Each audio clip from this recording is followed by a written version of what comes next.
నెల్లూరు నగరపాలక సంస్థ commissioner vivo Nandan ఆధ్వర్యంలో నగరంలోని current office centre, Nawabpet, Pullamma Satram ప్రాంతాల్లో రోడ్డు ఆక్రమణల తొలగింపు కార్యక్రమాన్ని శనివారం నిర్వహించారు.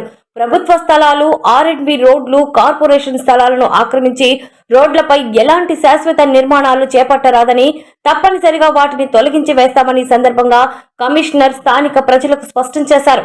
నిర్దేశించిన రోడ్డు మార్జిన్ లోపు మాత్రమే వ్యాపారస్తులు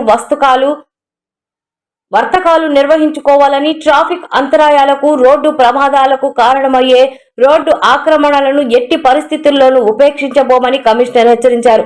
రోడ్డు ఆక్రమణల తొలగింపు కార్యక్రమంలో నెల్లూరు నగర పాలక సంస్థ assistant city banner Venu, town planning విభాగం అధికారులు, వార్డు సచివాలయ కార్యదర్శులు, సిబ్బంది పాల్గొన్నారు.